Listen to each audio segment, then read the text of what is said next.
Você sabia que o suicídio é a terceira maior causa de morte entre os jovens de 19 a 26 anos?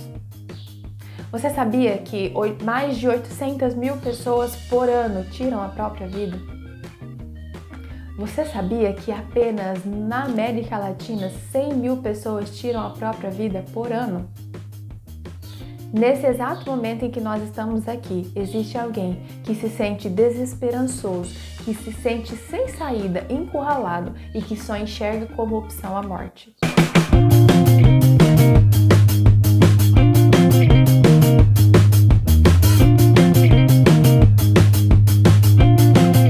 Olá, seja muito bem-vindo a mais um vídeo desse canal. Eu sou Débora Santírio, sou estudante de psicologia e esse é o canal que vai esclarecer todas as suas dúvidas sobre saúde mental. No último mês, nós tivemos a campanha de prevenção ao suicídio, que é o Setembro Amarelo. Mas eu acredito particularmente que existem muitos motivos para nós abordarmos esse tema, principalmente por causa do apelo midiático que existe sobre esse tema, além do que existem muitas séries abordando sobre isso, muitos filmes falando sobre isso, e esse é um assunto que precisa sim ser discorrido, ser abordado para que mais pessoas tenham acesso ao tratamento adequado e tenham as suas vidas salvas. É por isso que você está na nova série de vídeos desse canal, Informações que Salvam Vidas. É uma série que vai trazer esperança.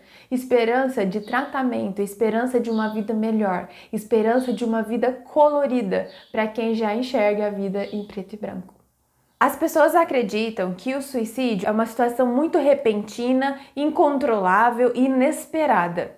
Mas, na verdade, o suicídio acontece aos poucos. Muitos sinais acontecem antes que o ato fatal aconteça. Então, se você é novo por aqui, já deixa seu like, se inscreve nesse canal para não perder nenhum vídeo dessa nossa série. Então, você precisa entender que existem 4 fases até o acontecimento fatal. Essas fases, elas são sinais de alerta. E quando acontece intervenção psicológica, psiquiátrica, em algumas dessas fases, a vida dessa pessoa pode ser salva. A primeira fase é a intenção suicida. A pessoa começa a cogitar essa possibilidade. É como se essa opção de morte aparecesse como uma solução para os seus problemas. Quando a pessoa está saudável emocionalmente, a tendência é que ela evite a morte, que ela tema a morte e que ela dê preferência à vida. Quando a pessoa está saudável emocionalmente e ela pensa, eu não quero pegar Covid porque eu não posso morrer agora. Eu tenho minha família para cuidar, eu tenho meus filhos para criar, eu tenho muita coisa para viver, eu sou muito jovem. Esses são os pensamentos de uma pessoa saudável e que enxerga a vida de forma saudável também. Uma pessoa que está nessa primeira fase desse comportamento suicida é a pessoa que começa a cogitar essa opção. Então, quando surgem os primeiros pensamentos, e se eu não estivesse mais aqui? Como será que a minha família viveria se de repente eu parasse de dar trabalho? Como será que, se eu não vivesse mais, eu não precisaria trabalhar? É quando acontece o que nós chamamos de flerte com a morte. Como o cérebro e o comportamento começam assim a encarar com menos estranheza, com menos assombro a morte. É como se a morte fosse aquele urubu que está ali rondando, mostrando que existe uma possibilidade, mas é um pensamento que vem e vai rapidinho. Muitas vezes as pessoas não percebem que estão trilhando por esse caminho. Você vai entender por que ao longo dessa série. Porque o cérebro está com algumas dificuldades de entender aquele momento em que está vivendo. A segunda fase é a fase da ideação suicida. Você está aí pensando que parece a mesma coisa, mas são diferentes. Na ideação suicida é quando a pessoa começa a pesquisar, a cogitar meios de transformar aquele pensamento intencional em uma coisa real. A intenção e a ideação são diferentes porque na intenção, que é a fase 1, os pensamentos são vagos, os pensamentos são assim, abstratos, mas na ideação suicida é um pensamento mais concreto, é um pensamento mais robusto. É quando a pessoa começa a pensar, como seria o meu velório? Que tipo de flores teria no meu caixão?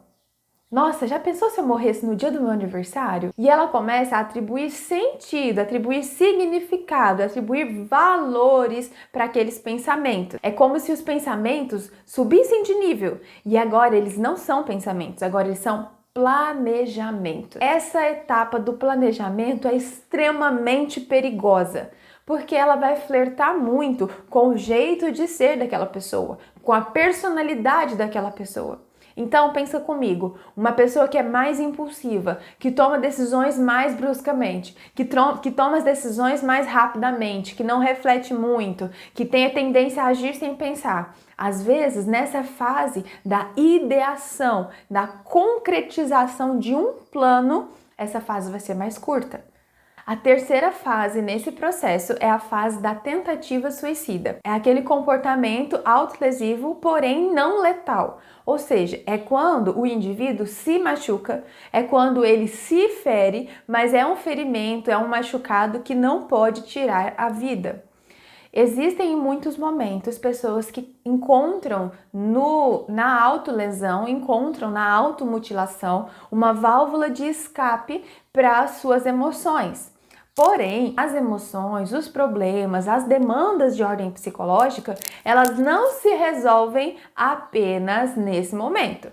Então, a pessoa já está na terceira fase. É como se o caminho para o comportamento fatal fosse ganhando força, fosse ganhando corpo. Você percebe que não é uma coisa que acontece do dia para a noite?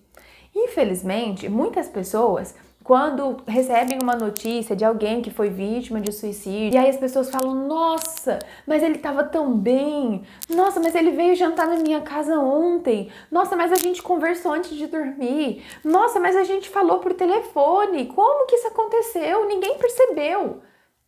Existem inúmeros sinais que a pessoa dá antes de cometer esse ato fatal.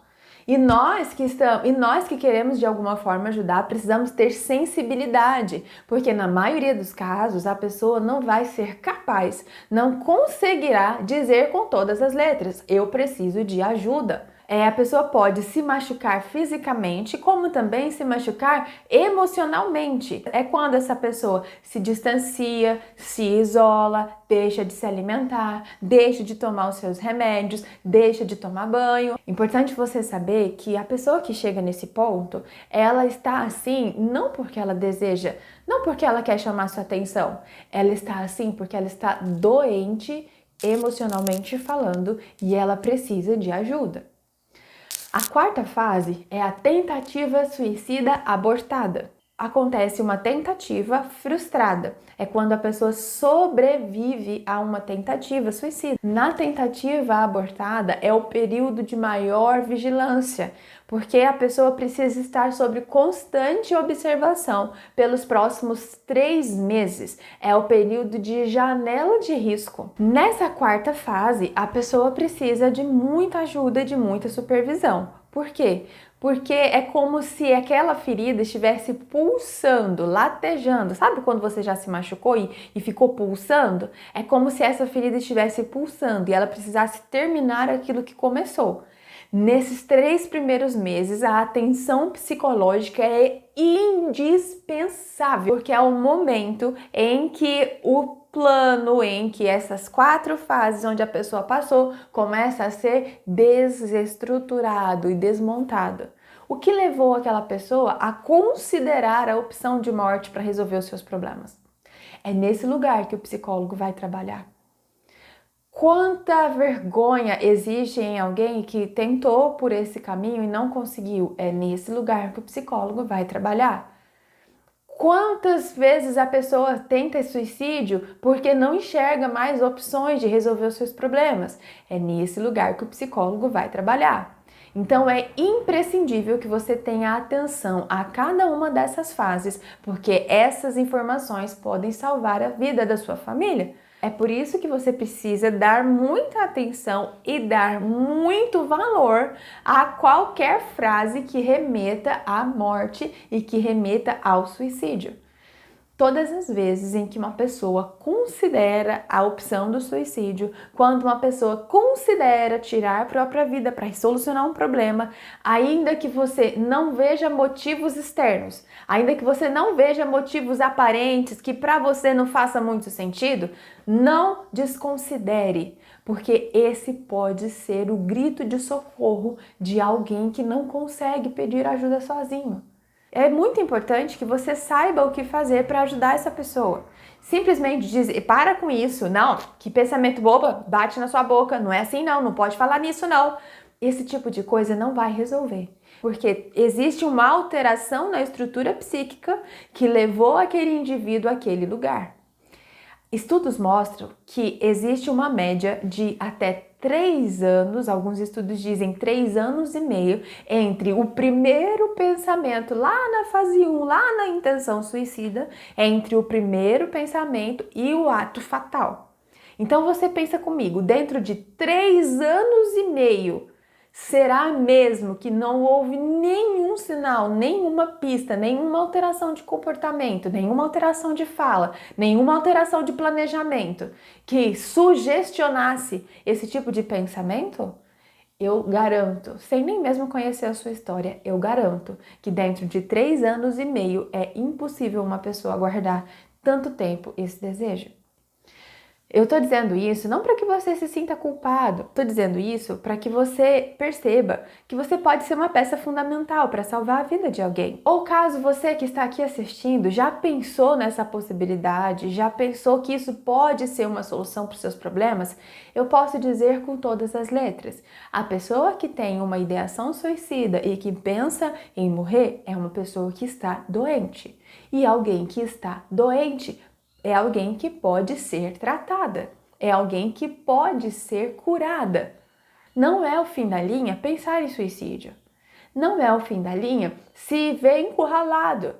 Acontece que às vezes os problemas e as dores são tão fortes e são tão grandes que obscurecem a nossa forma de enxergar e nós nos vemos sem saída. É nesse momento que a ajuda psicológica te ajuda a enxergar além do que os seus olhos podem ver, a enxergar a sua vida como um todo e todos os diversos aspectos que acontecem na sua vida que podem ser opções para resolver os seus problemas, para sarar suas dores, para sarar suas feridas que você não está vendo.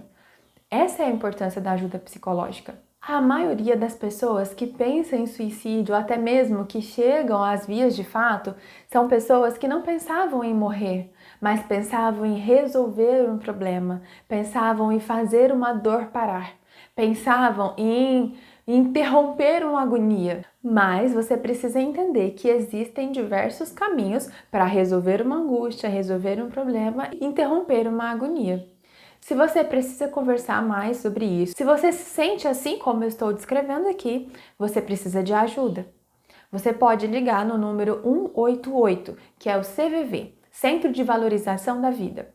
É um número que funciona 24 horas por dia, com pessoas capacitadas e treinadas para te ajudar quando essa opção de se machucar ou quando essa opção de interromper a sua própria vida parecer a sua única opção. No próximo vídeo, eu vou te explicar o que acontece no cérebro de alguém que pensa em cometer suicídio. Vou te explicar quais são as alterações cognitivas que deixam o brilho da vida mais opaco e deixam a morte mais atrativa. Eu espero você para mais um vídeo nessa série Informações que Salvam Vidas. Se você é novo por aqui, inscreva-se no canal, porque é assim que você não perde nenhum dos vídeos que saem semanalmente por aqui. Se você já é de casa, deixa aquele like, porque é assim que o YouTube entende que esse é um conteúdo relevante que pode salvar a vida de muitas pessoas. É assim que o YouTube compartilha. Eu espero você para mais um vídeo. Até a próxima. Tchau!